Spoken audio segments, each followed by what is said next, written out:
بسم الله الرحمن الرحيم. السلام عليكم ورحمة الله وبركاته.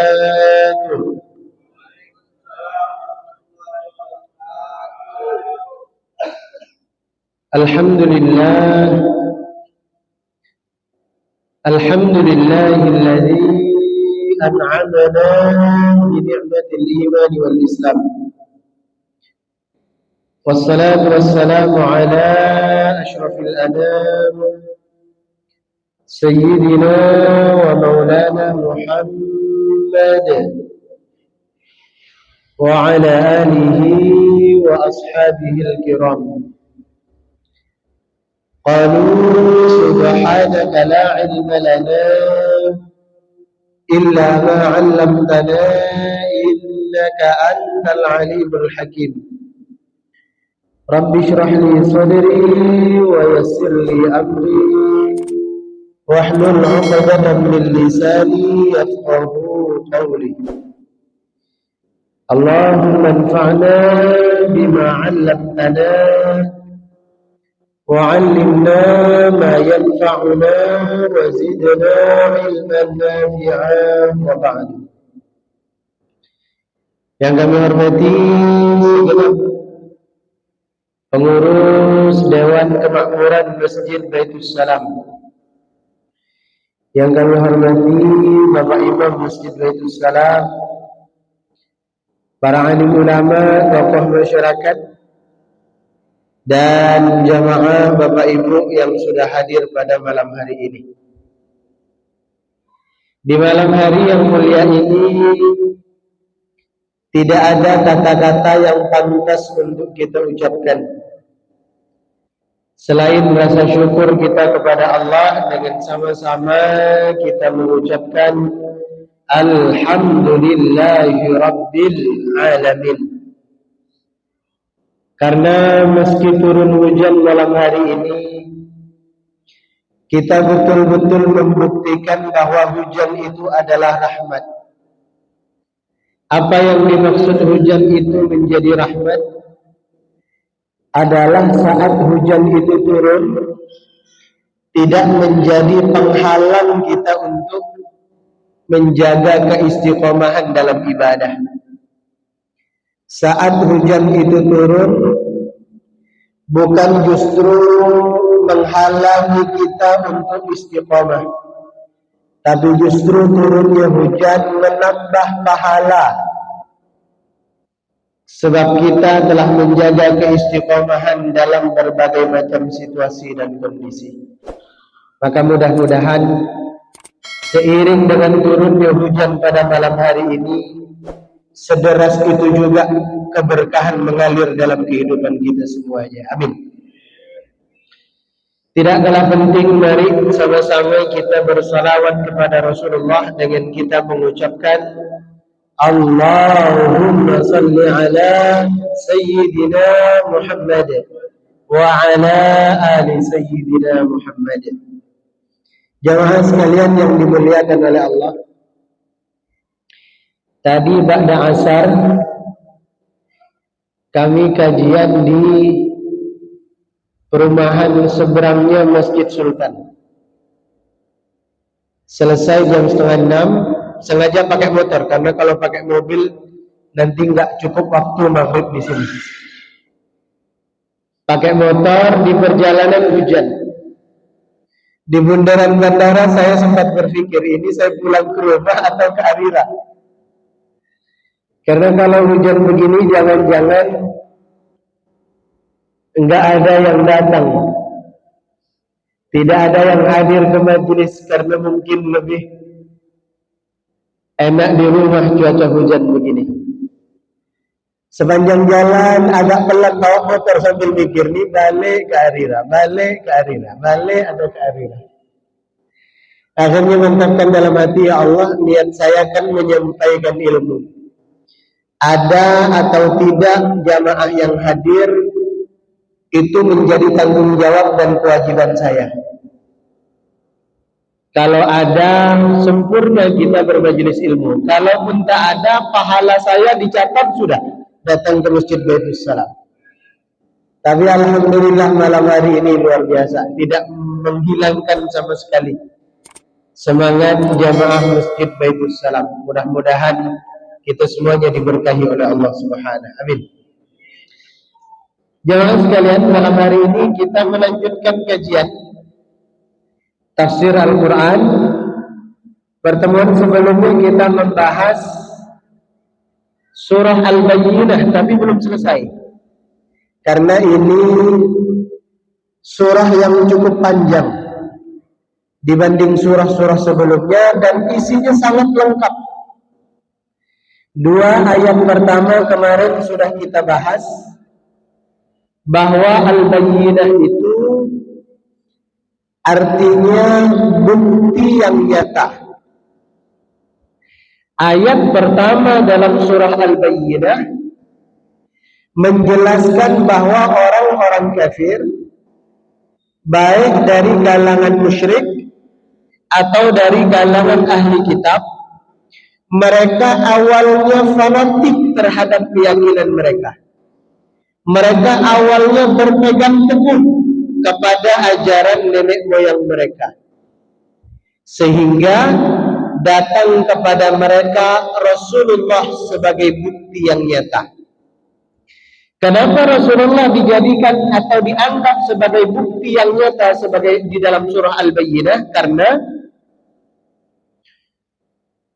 kemarin sudah kita kaji, kalau kita tidak mampu baca dan tidak mampu menulis itu kekurangan. Tapi Rasulullah yang tak bisa baca dan tak bisa tulis itu kelebihan. Justru disitulah letak bukti nyata. Karena orang-orang kafir dahulu menuduh Al-Quran itu dibuat oleh Muhammad. Al-Quran itu ditulis dengan tangan Muhammad. Cerita di dalam Al-Quran itu karangan Muhammad. Maka sengaja Allah jadikan Nabi Muhammad tidak bisa baca dan tak bisa tulis, supaya menjadi bantahan kepada orang-orang kafir.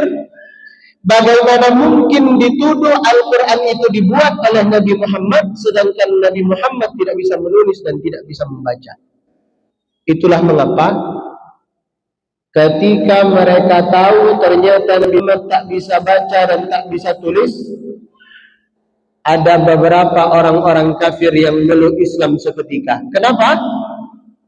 Karena tidak mungkin Al-Quran itu dengan kalimat seindah itu, dengan makna sehebat itu, dengan kandungan sedahsyat itu dibuat oleh orang yang tak bisa baca dan tak bisa tulis. Mustahil. Ini pasti kebenaran yang datang dari Allah. Makanya disebut Al-Bayyinah. Rasulullah itu sebagai bukti yang nyata bahwa betul beliau adalah Nabi dan Rasul. Kita lanjut di ayat yang ketiga. Ini lebih hebat lagi, jamaah. Fiha kutubun qayyimah. Di dalam Al-Quran itu kutubun. Kutub itu banyak makna, berasal dari kataba. Misalnya ayat tentang puasa. Ya ayyuhalladzina amanu kutiba alaikumus shiyam.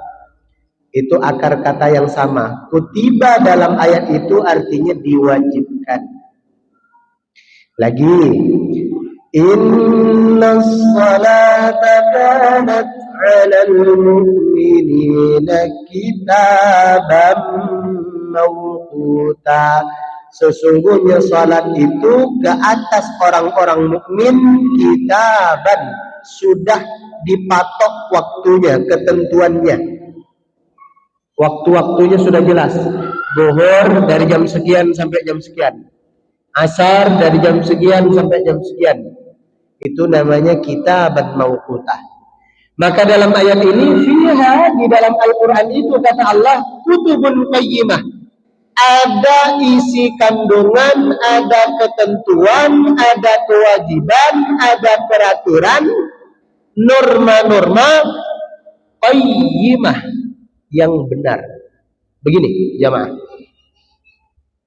Ada yang bisa jawab tidak? kalau misalnya saya bertanya, kan kita sebagai orang Islam menganggap bahwa Al-Quran itu kan kitab suci. Sepakat ya? Kita sebagai orang Islam punya kitab suci, nama kitab sucinya adalah Al-Quran. Kalau saya tanya, kenapa kita menyebut Al-Quran itu kitab suci? Apa alasan? Apa argumentasi kita saat ditanya mengapa kita menyebut, mengklaim Al-Quran itu kitab suci? Apa alasan? Karena dalam ayat ini Al-Quran itu qayyimah, benar, lurus, tegak, tak berubah. Apa yang dimaksud? Karena ini ada kaitannya alasan kenapa kita jadikan Al-Quran sebagai kitab suci. Karena setiap umat beragama hampir semuanya punya kitab, dan sama-sama mengklaim bahwa kitabnya adalah kitab suci. Ini ngaku punya kitab, yang ini ngaku punya kitab, ini ngaku punya kitab, ini ngaku punya kitab. Terus kita juga ngaku punya kitab. Apa yang membedakan kitab kita dengan kitab mereka?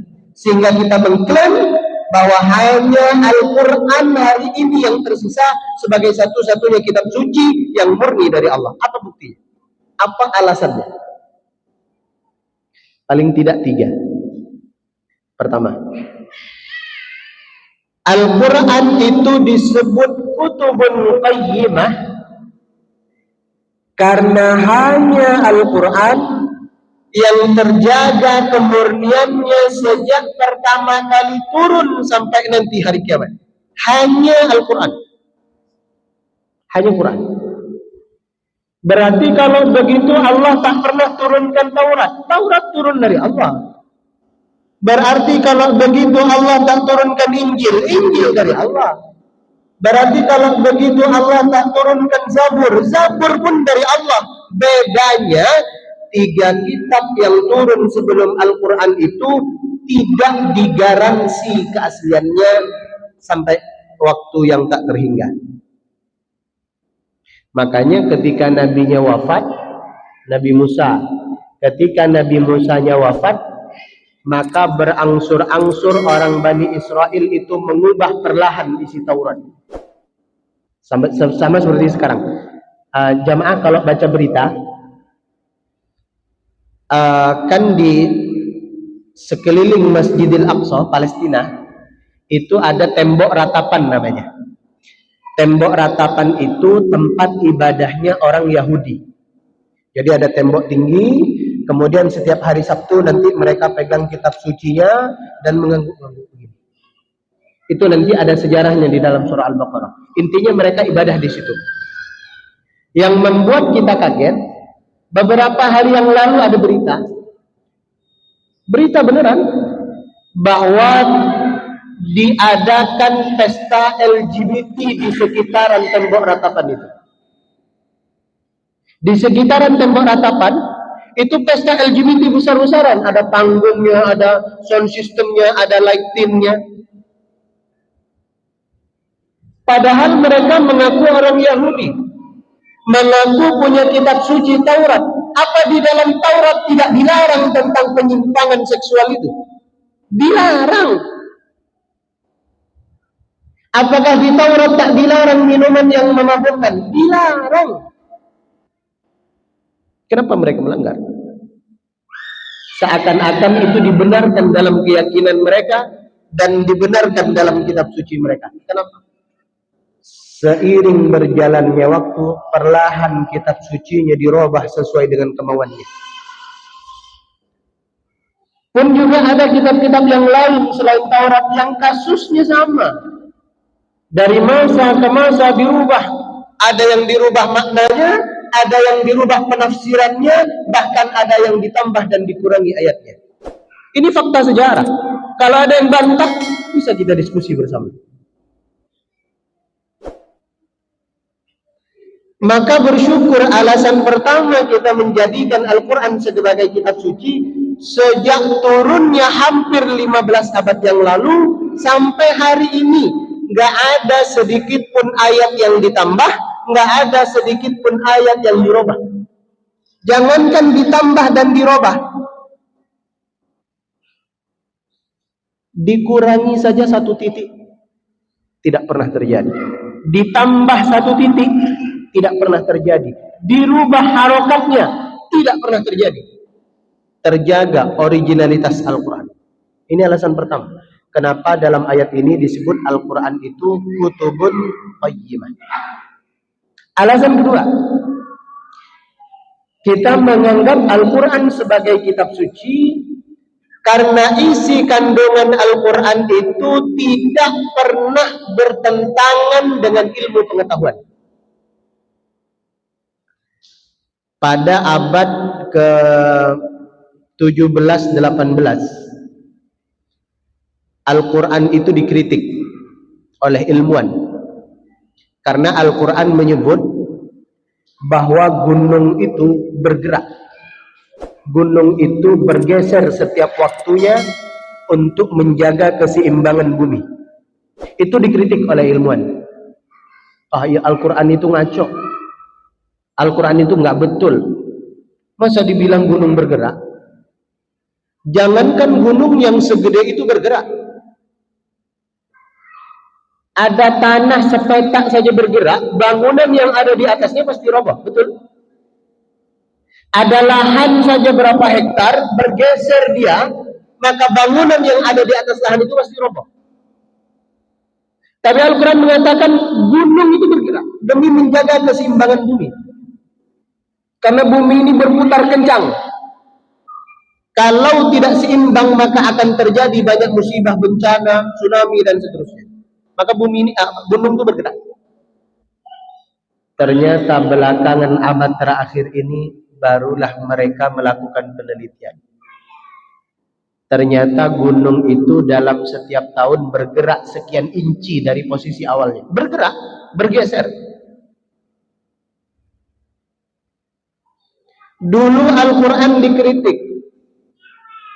Al-Quran dikritik karena Al-Quran menyebut, kenapa sih orang yang masuk neraka itu nanti saat kulitnya terbakar, hangus, hancur, diganti oleh Allah dengan kulit yang baru? Untuk apa?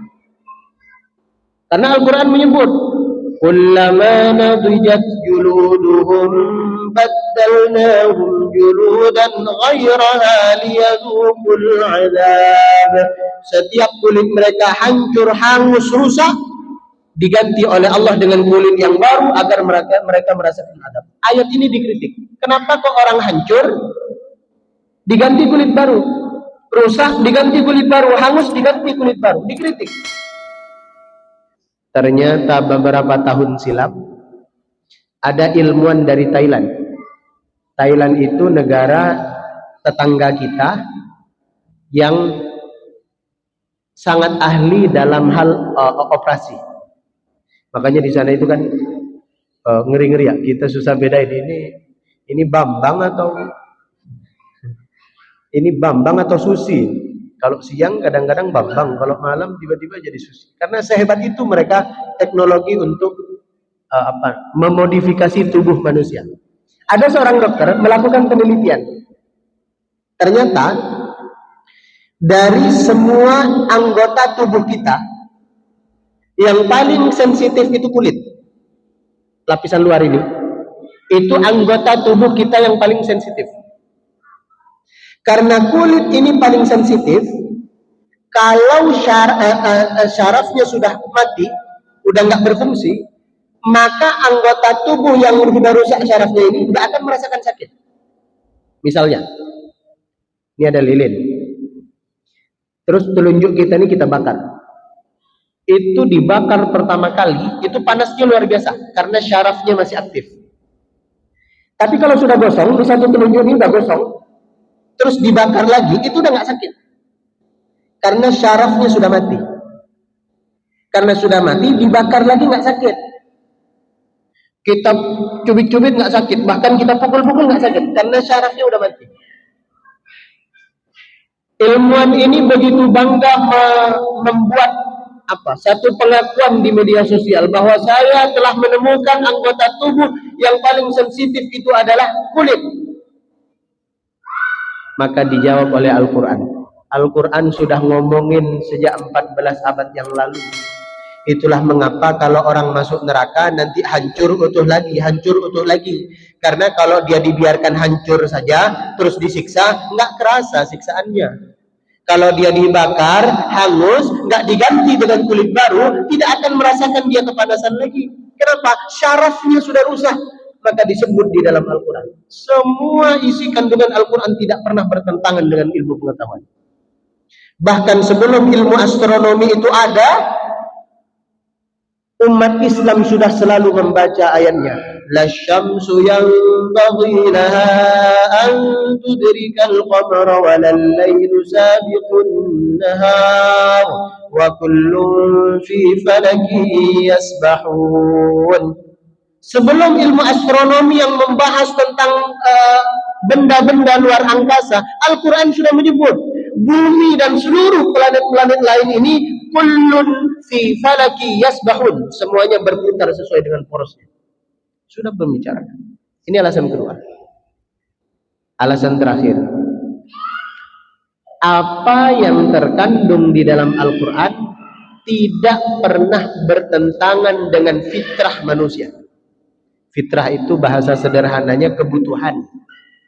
Misalnya manusia butuh makan, Al-Quran mengharamkan makan atau enggak? Enggak. Justru Al-Quran menunjukkan ini yang boleh dimakan, ini tidak boleh. Ini yang halal, ini haram. Kalaupun kita berpuasa, ada waktu berbuka dan ada waktu sahur. Diatur sedemikian rupa. Maka perlu dipertanyakan keaslian, keoriginalan satu kitab yang isi kandungannya melarang umatnya makan. Lagi, fitrahnya manusia itu menyalurkan kebutuhan biologis. Laki-laki suka sama perempuan, perempuan suka sama laki-laki, itu fitrah. Dan menyalurkan kebutuhan biologis itu fitrah. Al-Quran melarang pernikahan atau enggak? Tidak melarang. Justru Al-Quran menunjukkan ini wanita ciri-cirinya yang sempurna kita nikahi. Ini calon imam keluarga yang nantinya akan bertanggung jawab kalau kita jadikan suami. Ditunjukkan bahkan. Maka diragukan kitab suci yang melarang pemeluknya untuk menikah. Kenapa? Bertentangan dengan fitrah. Saya dulu ingat, ini kejadian nyata. Almarhum Gus Dur itu pernah makan satu tempat dengan seorang tokoh agama, saya tak sebut, yang jelas di agama itu pemuka agamanya nggak boleh menikah sampai dia meninggal, nggak boleh menikah, aturannya begitu. Kemudian makanlah di berdua antara Gus Dur dan pemuka agama ini.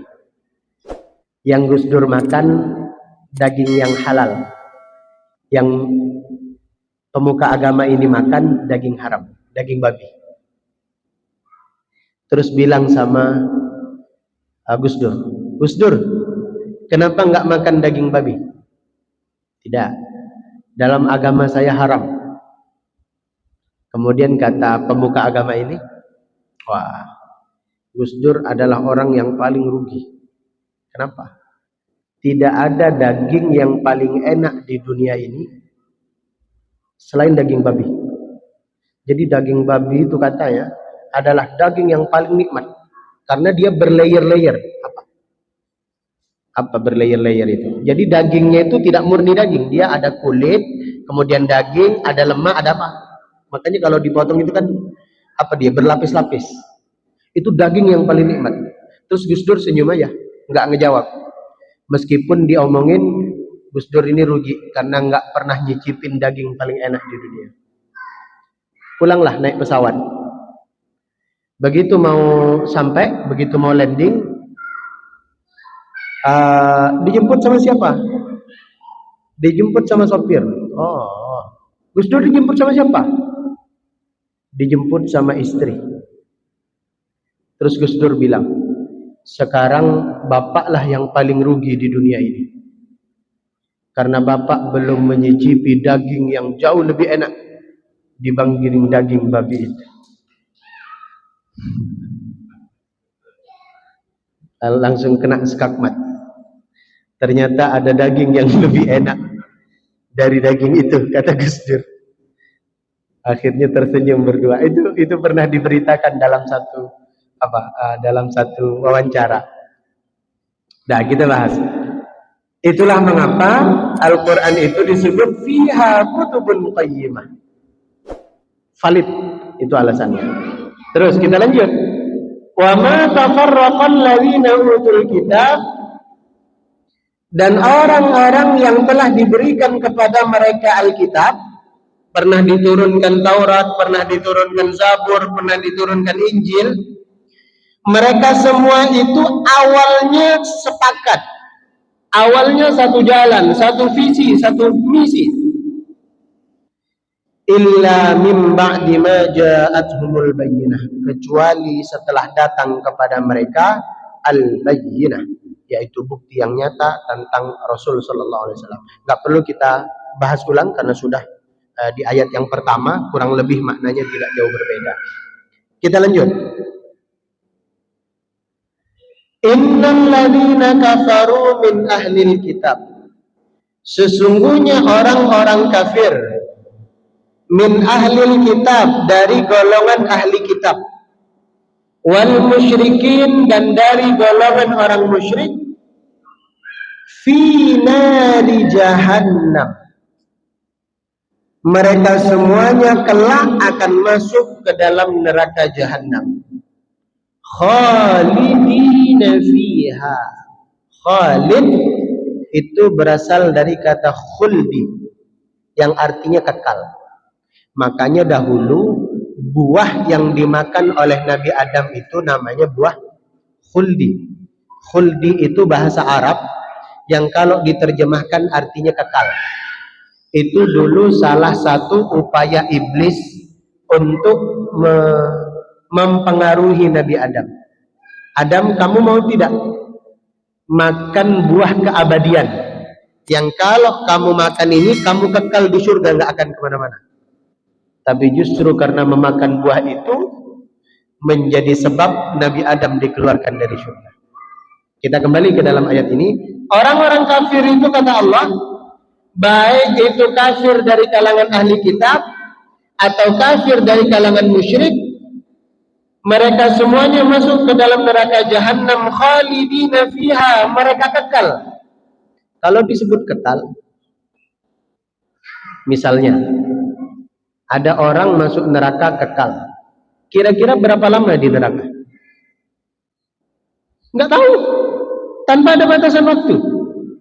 Sehari nggak tahu, 1 bulan nggak tahu, 1 tahun nggak tahu.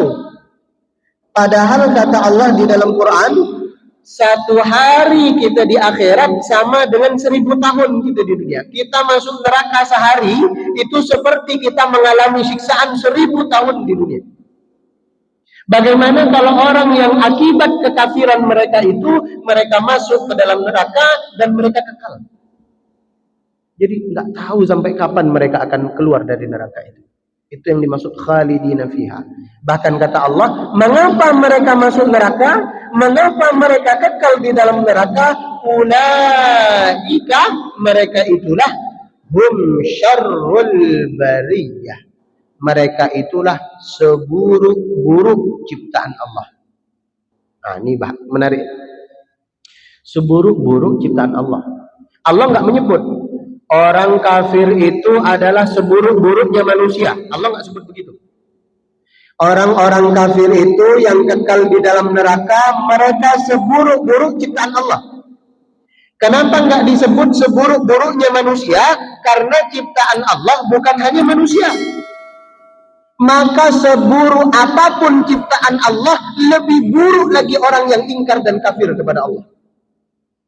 Ini kalau kita baca sekilas ini agak Ini Allah agak kasar ya dalam ayat ini, karena disebut seburuk-buruk ciptaan. Misalnya Allah ciptakan kambing, berarti lebih buruk mana antara kambing dengan orang yang ingkar kepada Allah? Lebih buruk orang yang ingkar, karena seburuk-buruk ciptaan. Dengan anjing, ini anjing dibandingkan dengan orang yang ingkar kepada Allah, tak mau sujud kepada Allah, mana lebih buruk? Orang yang tak mau sujud kepada Allah. Masa sampai sebegitunya, Ustaz? Ada seorang Habib. Kenapa sih dalam ayat ini Allah sampai tega menyebut orang-orang kafir itu yang nggak mau sujud kepada Allah, yang nggak mau percaya kepada Allah, mereka lebih buruk dari ciptaan Allah manapun, yang paling buruk dia lebih buruk. Kenapa? Ada seorang Habib ngajar privat ke salah satu rumah jamaah, ngajar ngaji, dikasih uang transport 2 juta sebulan. Nah, di tempat beliau ngajar ngaji ini ternyata ada tetangganya yang pelihara anjing. Nah, anjingnya itu pandai, buang kotoran itu nggak sembarangan. Pokoknya hebat. Kalau disuruh-suruh itu paham, dengan kehendak kita itu paham. Kemudian Habib ini ngomong, kok bisa ya anjing sepintar itu Pak ya? Iya Beb, itu dilatih, ada privatnya. Ada sekolahnya juga? Ada. Datang ke sini yang ngajar itu. Berapa bayar itu untuk sekolah anjing? 4 juta. 4 juta. Habib ngajar ngaji dibayar 2 juta. Ada orang ngajar anjing dibayar 4 juta. Minggu depan Habib ini nggak datang. Waktunya ngajar tapi nggak datang. Ditelepon sama tuan rumah. Assalamualaikum Bib. Waalaikumsalam. Kok nggak datang hari ini? Nggak ngajar lagi? Nggak ngajar ngaji lagi? Terus kata Habib, iya Pak, saya lebih baik ngajar anjing aja. Lumayan dapat 4 juta daripada ngajar ngaji dapat 2 juta. Seburuk-buruknya anjing itu, Bapak Ibu, makanya dalam bab fikih, umat Islam itu mutlak haram memelihara anjing kecuali dalam beberapa kepentingan. Misalnya berburu.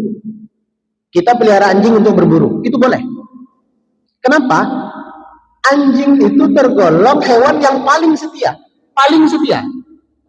Anjing itu sekali kita makan, sekali kita beri makan, dia akan setiap waktu ingat kepada kita. Beda dengan hewan yang lain. Sekali kita kasih makan, itu akan ingat terus sama kita. Akan berada di dekat kita terus. Makanya kata Habib ini katanya, kita itu, orang-orang kita itu kadang-kadang lebih buruk daripada anjing. Kenapa begitu, Beb?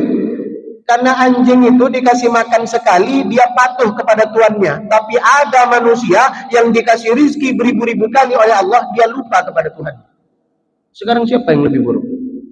Anjing dikasih makan sekali, itu patuh kepada tuannya. Ada manusia dikasih makan oleh Allah, dikasih kebahagiaan oleh Allah, dikasih pekerjaan oleh Allah, dikasih keluarga dan keturunan oleh Allah. Semuanya dicukupi oleh Allah. Lupa dia sama Allah.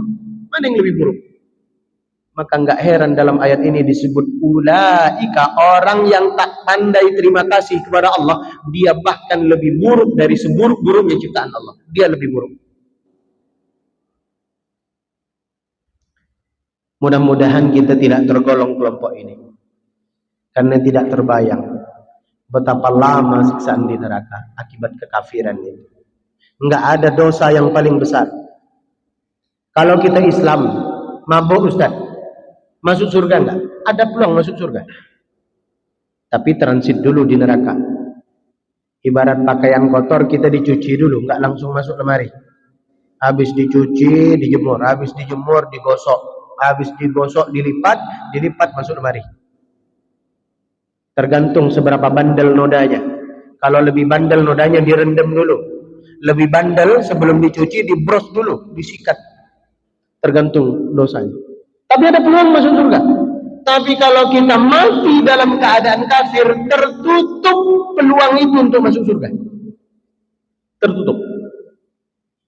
Itulah mengapa kalau kita mendampingi orang yang sakaratul maut, tugas kita itu sebenarnya bukan hanya sebatas mengabari anggota keluarga yang lain, tapi yang lebih penting harus ada satu orang yang membisikkan kepada telinga keluarga kita yang sakaratul maut itu kalimat tauhid, la ilaha illallah. Karena itu kunci. Dia mati dalam keadaan husnul khotimah atau su'ul khotimah. Dan kalau sudah mengucapkan, nggak perlu dibisik lagi. Nah, ini kesalahpahaman nih. Kalau sudah dibisik, terus beliau sudah ikut nih, la ilaha illallah, misalnya, udah ikut, nggak usah kita bisik lagi, nggak usah. Kenapa? Karena hadis Nabi menyebut, man kana akhiru kalamihi inda intihai ajalihi, siapa yang perkataan terakhirnya sebelum dia meninggal adalah la ilaha illallah, dia masuk surga. Maka kalau sudah ucap la ilaha illallah, nggak usah dibisik lagi. Takutnya nanti ada kata-kata selain itu yang setelah itu kemudian dia meninggal sehingga kalimat terakhirnya bukan la ilaha illallah. Jadi kalau sudah la ilaha illallah, kita yang mau ngobrol, kita yang mau sibuk menangis, kita yang mau sibuk info, jangan deket-deket sama beliau. Karena takutnya ada terucap kalimat lain setelah itu meninggal, berarti terakhir bukan la ilaha illallah. Saking berpengaruhnya keimanan di penghujung hidup kita. Nah, kita mudah-mudahan masuk golongan yang kedua nih. Innal ladzina amanu wa 'amilus shalihat. Sesungguhnya orang-orang yang beriman dan beramal saleh. Harus beriman dan beramal saleh. Ada orang beriman tapi tak ada amal saleh. Salatnya bagus, mungkin puasanya bagus, mungkin baca Quran fasih, tapi tetangga sakit nggak dijenguk. Ada tetangga kemalangan, dia nggak bantu. Bahkan sudah diinfo di masjid, Bapak Ibu, bagi yang tidak sibuk, mari ke masjid kita sholat jenazah untuk tetangga kita. Beliau tidak sibuk, beliau nggak sakit, beliau nggak kerja, tapi tidak berangkat ke masjid. Itu tidak amal soleh namanya. Ada tetangga punya acara hajatan, nutup jalan. Kalau kita orangnya beramal soleh, kita mesti tahu, paham, oh nggak apa-apa. Kan ini memang sedang ada acara. Mudah-mudahan kita sabar muter dulu. Atau parkir agak jauh dulu mobil kita karena susah masuk, ada tetangga hajatan. Tapi kalau kita gondok, nggak terima, berarti kita beriman tapi tak beramal soleh. Atau sebaliknya, ada orang yang amal solehnya banyak tapi nggak beriman. Kalau ada acara Agustusan, paling depan. Gotong royong, paling depan. Acara panitia kurban paling depan, tapi nggak sholat, tapi nggak puasa, tapi nggak baca Quran. Ini amal soleh tapi nggak beriman. Maka syaratnya dua, kata Allah, innal ladzina amanu wa 'amilus shalihat. Sesungguhnya orang-orang yang beriman dan beramal saleh, ulaika hum khairul bariyah. Kebalikannya tadi, kalau orang-orang kafir adalah seburuk-buruknya ciptaan Allah, kalau orang beriman dan beramal saleh sebaik-baik ciptaan Allah. Sekali lagi, Allah nggak mengatakan sebaik-baik manusia, tapi Allah mengatakan sebaik-baik ciptaan Allah. Pertanyaannya, malaikat ciptaan Allah atau enggak? Malaikat ciptaan Allah. Berarti orang yang beriman dan beramal saleh, apakah bisa lebih mulia dibanding malaikat? Bisa. Siapa buktinya lebih mulia dibanding malaikat? Rasul sallallahu alaihi wasallam. Apa buktinya Rasul sallallahu alaihi wasallam levelnya lebih tinggi dari malaikat Jibril sekalipun? Dalam peristiwa Isra Mi'raj, ketika Rasulullah sudah mau sampai ke Sidratil Muntaha, ke langit yang ketujuh, kan malaikat Jibril ibarat katanya sebagai tour guide. Kan malaikat Jibril sebagai tour guide yang nggak ikut ke langit ketujuh, nggak ikut. Kemudian ditanya oleh Rasulullah, malaikat Jibril, kok nggak ikut? Ini satu tingkat lagi. Kita mau berjumpa dengan Allah. Apa kata malaikat Jibril? Level saya cuma baru sampai di sini ya Rasul. Level kemuliaan saya cuma sampai sini. Level keimanan saya kepada Allah cuma sampai di level ini. Dan saya hanya diizinkan sesuai dengan level saya. Maka silahkan ya Rasul. Saya nggak ikut mendampingi. Nanti kalau sudah selesai, saya dampingi turun ke bumi. Tapi sekarang saya nggak bisa ikut karena level saya sampai di sini. Ini menunjukkan kalau seorang manusia mampu beriman dengan iman yang sempurna, mampu beramal saleh dengan amal saleh yang sempurna, maka kata Allah, ulaika hum khairul bariyah. Mereka sebaik-baik ciptaan Allah. Apa balasannya? Kalau tadi orang kafir kekal di neraka, kalau orang-orang yang beriman beramal saleh, apa balasannya? Di penghujung ayat, jazaa'uhum 'inda rabbihim, balasan yang akan mereka terima dari sisi Tuhan mereka, apa balasannya? Jannatun tajri min tahtihal anhar. Mereka akan masuk ke dalam surga, di mana di dalam surga itu mengalir di bawahnya sungai-sungai. Menarik. Kenapa kenikmatan surga itu hanya disebut dalam ayat ini? Kalau di surga itu di bawahnya nanti akan ngalir sungai. Dulu saat saya belajar tafsir Quran, saya itu agak heran, kok nikmat surga kok segitu doang.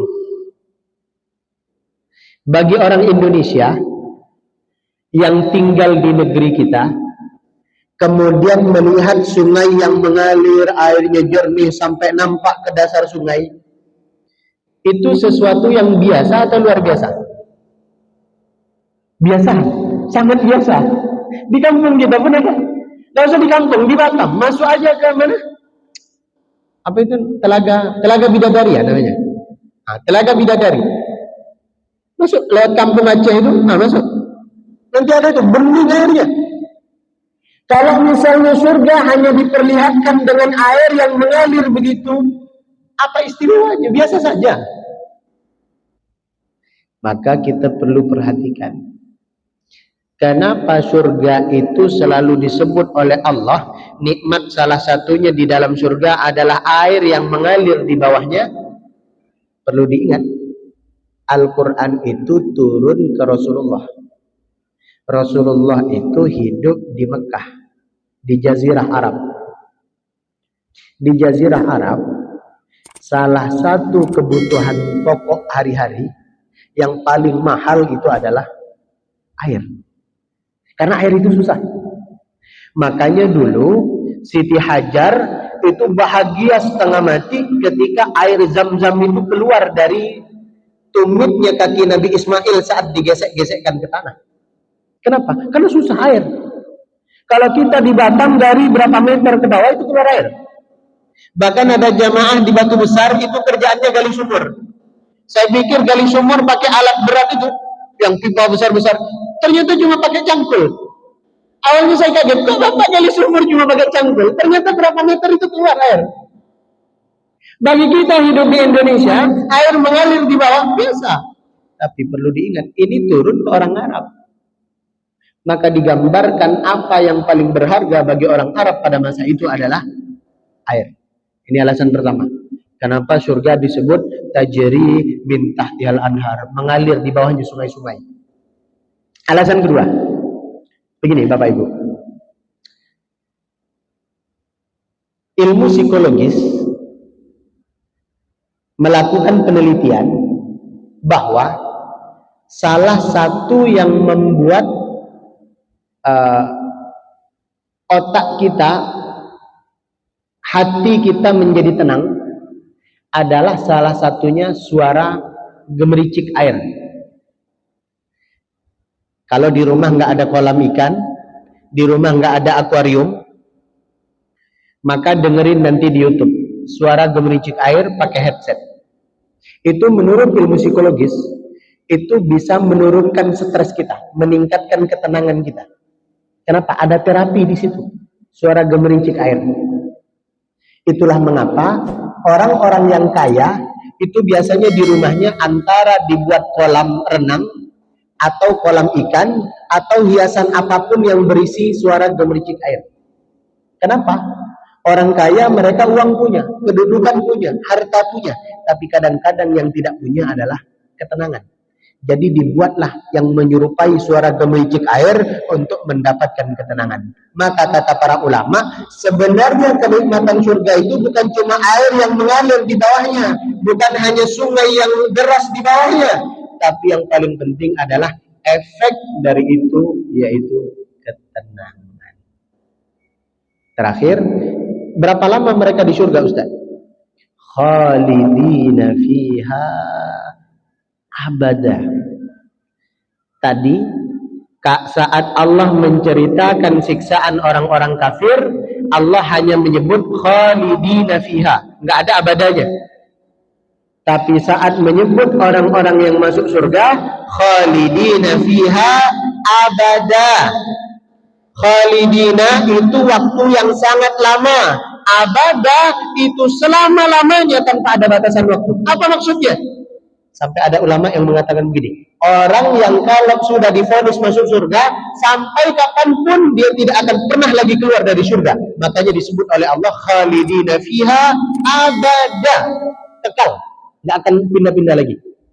Tapi kalau orang yang masuk neraka, sebanyak apapun dosanya, Allah tidak meletakkan kata-kata abada, hanya menyebut khalidina fiha. Kata para ulama, nanti di akhirat, sebagai bentuk kasih sayangnya Allah kepada seluruh makhluk, Allah tidak tega membuat orang-orang itu sampai kekal selama-lamanya di dalam neraka.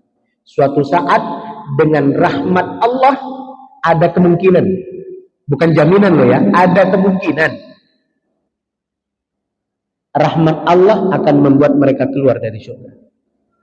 Makanya Allah tak sebut dalam orang kafir, Allah nggak sebut khalidina fiha abada.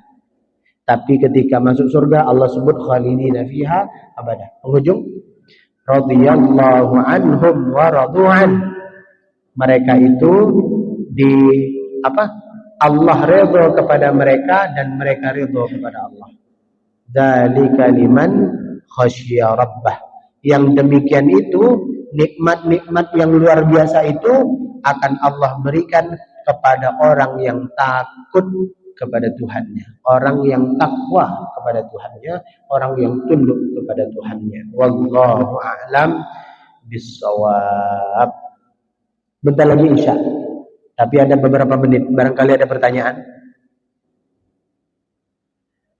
sesuai dengan surah Al-Bayyinah, boleh? Atau di luar itu boleh?